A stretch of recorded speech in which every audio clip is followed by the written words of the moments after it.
Hi, and welcome back to the Savvy Psychologist podcast. I'm your host, Dr. Ellen Hendrickson, and I'll help you meet life's challenges with evidence-based research, a sympathetic ear, and zero judgment.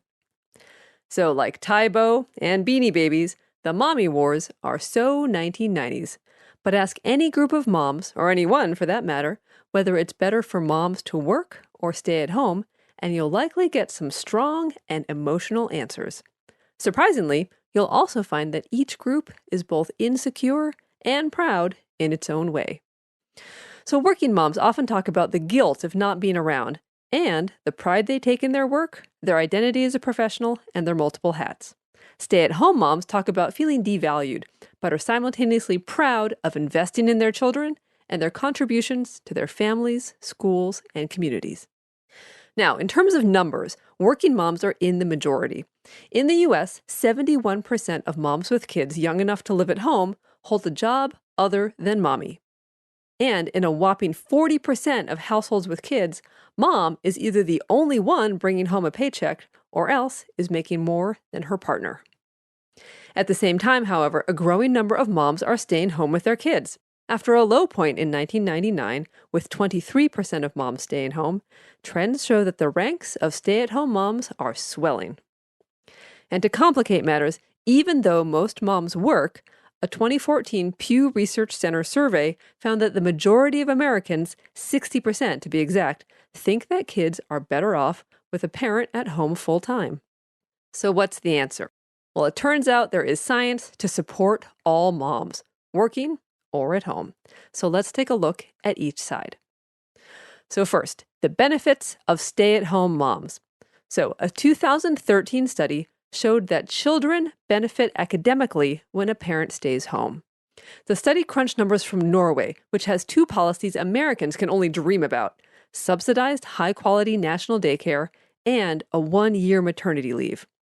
And in 1998, Norway's government started another drool-worthy program called Cash for Care, which gives families with kids under age 3 a generous payment to opt out of national daycare.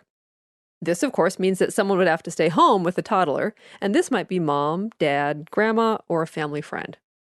So, for the study, the researchers focused not on the toddler, but on his or her older school-age brothers and sisters. And the researchers analyzed the 10th grade grades of the older siblings and found that kids in families that opted out of daycare did better in school. The effect wasn't huge, but it was significant. And when the researchers dug around for what caused the bump in grades, they concluded the academic improvements were driven by the subset of families where, in response to the payments, a parent, overwhelmingly mom, left the workforce to stay home. So next, the benefits of working moms. Well, a 2014 study demonstrated that working seems to be better for mom. The researchers found that new moms who return to work full-time after their first baby and stay in the workforce have significantly better health at age 40 than those who work part-time, move in and out of the workforce, or stay at home. But that's mom. What about the kids?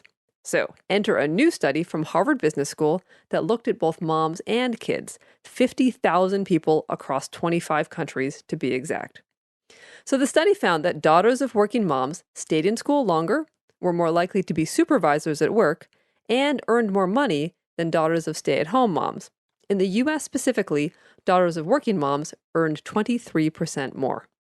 As for boys, the same study found that grown-up sons of working moms spent more time on housework and taking care of their own kids.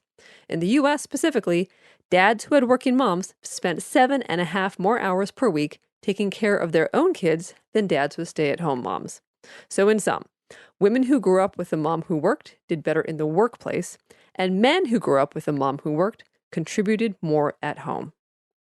But let's not turn this into mom versus mom. Rather than thinking about the original question, is it better for moms to work or stay at home?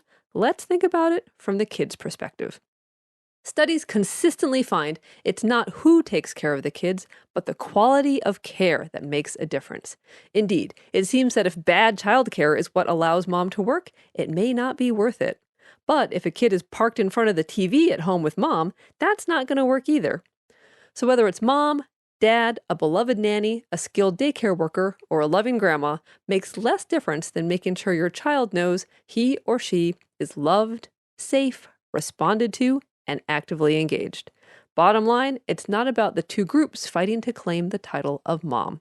In this society, where motherhood is equally put on a pedestal and dismissed, let's agree that mom is a woman who contributes, whether economically, domestically, or anything in between, to her family's life and to her children's well-being. If The Savvy Psychologist is useful to you, let me know by liking on Facebook or subscribing to the podcast on iTunes or Stitcher. Thanks for listening. I'm Dr. Ellen Hendrickson. A transcript of the episode, references to all the studies I mentioned, and every episode I've ever done are always available on quickanddirtytips.com/savvy-psychologist. And of course, The Savvy Psychologist is strictly for informational purposes and doesn't substitute for mental health care from a licensed professional. Thank you again. I'll see you next week for a happier, healthier mind.